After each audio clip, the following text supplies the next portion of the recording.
We did in March unanimously when we passed the CARES Act here.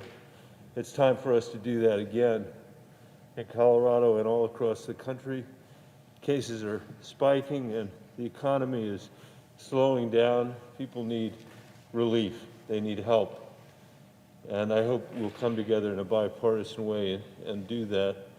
I hope that the deal is not going to come crashing down because of a disagreement about what the Federal Reserve's authority ought to be under the 13.3 program. That's an important program for the Federal Reserve to help when things are really distressed in our economy, to help our small businesses, our state and local governments, working families all over this country. It's an authority that Donald Trump used, or that the Fed used while Donald Trump was president. People on both sides of the aisle said it was an effective authority, and if it was an effective authority for President Trump, it should not be taken away from the Federal Reserve just because Joe Biden is becoming president of the United States. So I hope that we will come to an agreement. I expect that we will. I hope it's soon. People need the help. Mr. President, in the last few days, we've learned that the United States was subject to one of the most brazen cyber hacks in history. Based on press reports alone, the hackers appear to have breached the Department of State, the Department of Commerce, the Department of Energy, the Department of Treasury, the National Nuclear Security Agency, the Department of Homeland Security, including the agency responsible for our cybersecurity. On top of that, the hackers also managed to breach major American companies like Microsoft and compromise several state governments and other foreign governments all at the same time in this process. While we're learning more about these breaches, but the level of resources and sophistication bears all the hallmark of Russia. Reports suggest that the hackers have been in the system since the spring and perhaps much longer. And according to public reports, they may still be in our systems tonight. And we have heard literally not a word from the White House about this. Not a single word from the President about this. I suppose this should come as no surprise. After all, this is the same president who, to this day, refuses to acknowledge the Russians interfered in our 2016 election, even though our intelligence agencies unanimously agree that Russia meddled.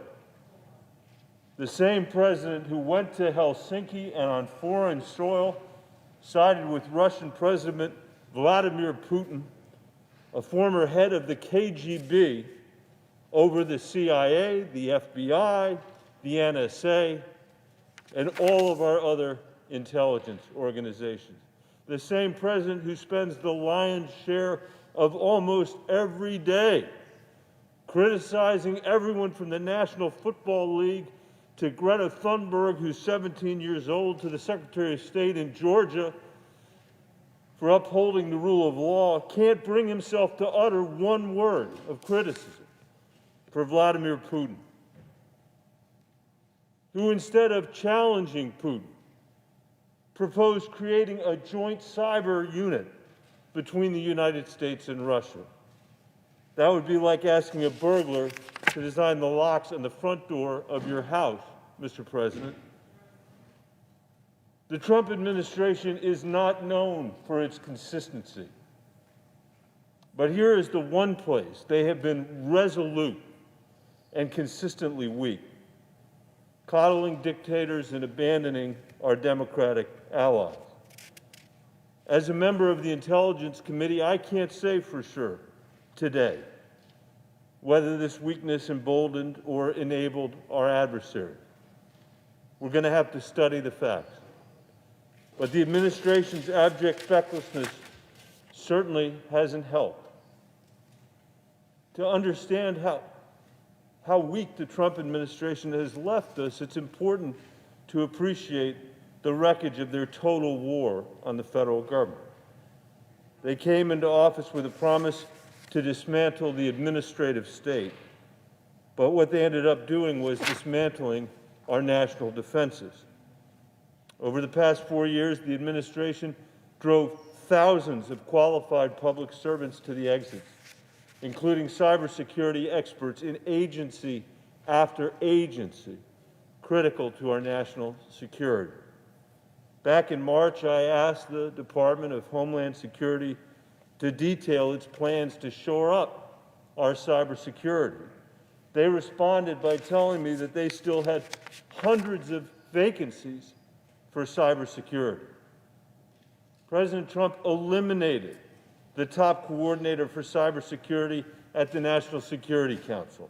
There is no one, therefore, coordinating our cyber defenses across the federal government or engaging the private sector to make sure we're working together to shore up those vulnerabilities.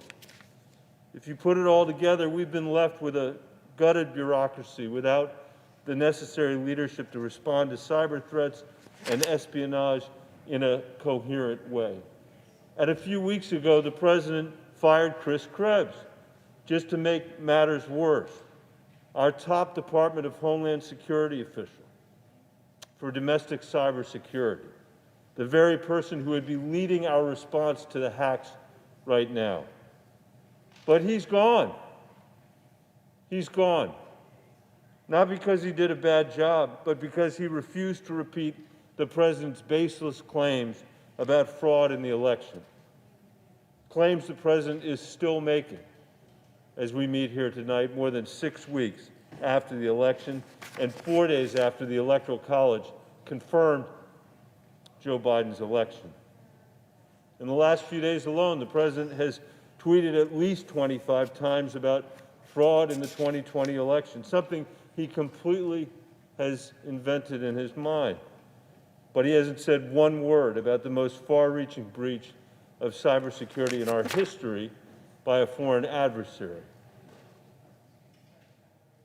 As we meet here again tonight in the land of flickering lights, uncertain whether we'll pass a budget to keep the lights on in our exercise of self-government for the weekend, all across the globe, there are public servants, the men and women of our intelligence services, who are working to repair the damage that's been done and to keep us safe. They deserve, and the American people deserve, a president who makes clear that we won't tolerate intrusions like this. A president who rallies our allies to our common cause. If we've learned anything this year, Mr. President, it's that our government has proven itself woefully unprepared to deal with emerging threats, not only a cyber attack, but also a global pandemic. This year has also taught us that the cost of ignoring these threats is much, much greater than the cost of addressing them head on. But to do that, we need a president who doesn't bury his head in the sand or his face in Twitter, a democracy that can think beyond the next commercial break on the cable news. They can put aside festering partisanship and forge an enduring national security policy for the 21st century. And Russia is not our only concern, Mr. President. I can assure you that China is not chasing the latest controversy on Twitter or cable news. They're building roads and bridges and airports across the globe. They're laying fiber optic cables beneath the oceans. They're competing with us in space. They're forging new alliances and pioneering new technologies every month. They are making considered choices to shape the 21st century, while we're struggling here to keep the lights on. This lack of concern from the White House about this breach is a dark moment. But soon we will have the chance to take another approach. I hope everyone in this chamber will seize the opportunity to work with one another to secure the promise of our great century, of our great country for the next generation, and America's role in the world. Thank you, Mr. President. I yield the floor.